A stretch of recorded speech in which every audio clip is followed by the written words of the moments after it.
Parliament సమావేశాలు వాడివేడిగా ప్రారంభమయ్యాయి. కేంద్రంలో ఎన్డీఏ సర్కార్ మూడోసారి కొలువుదీరిన తర్వాత తొలిసారి బడ్జెట్ పెట్టేందుకు సిద్ధమైంది. మొదటి రోజు ప్రతిపక్ష నేతల నినాదాలతో సభలో ఒక్కసారిగా గందరగోళ వాతావరణం నెలకొంది. ఢిల్లీలో లోక్సభ బడ్జెట్ సమావేశాలు హాట్గా ప్రారంభమయ్యాయి. తొలి రోజు దేశవ్యాప్తంగా దుమారం సృష్టిస్తున్న నీట్ పేపర్ లీక్ అంశం చర్చకు వచ్చింది. కేంద్ర విద్యాశాఖ మంత్రి ధర్మేంద్ర ప్రధాన్ నీట్ అంశంపై మాట్లాడుతుంటే విపక్షాలు నిరసన వ్యక్తం చేశాయి. ప్రతిపక్ష ఎంపీల నినాదాలతో సభలో గందరగోళ వాతావరణం నెలకొంది.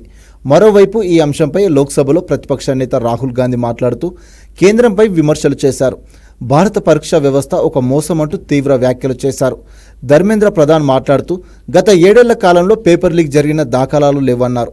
ఎన్డీఏ ఇప్పటివరకు 240 పరీక్షలను విజయవంతంగా నిర్వహించిందని, ప్రస్తుతం నీట్ లీకేజ్ వ్యవహారంపై సుప్రీంకోర్టులో విచారణ జరుగుతుందని వెల్లడించారు. అనంతరం ఎన్డీఏ ప్రభుత్వం పేపర్ లీక్ల విషయంలో రికార్డు సృష్టిస్తుందని ఎస్పీ అధినేత అఖిలేష్ యాదవ్ వ్యంగ్యాస్త్రాలు విసిరారు. ప్రధాన్ విద్యాశాఖ మంత్రిగా ఉన్నత కాలం విద్యార్థులకు న్యాయం దక్కదన్నారు. పశ్చిమ బెంగాల్లోని అసాన్సోల్ నుంచి విజయం సాధించిన శత్రుఘ్న సిన్హా జూన్లో జరిగిన పార్లమెంట్ సమావేశాల సమయంలో ఎంపీగా ప్రమాణ స్వీకారం చేయలేకపోయారు. సభ ప్రారంభం కాగానే ఆయన ప్రమాణం చేశారు.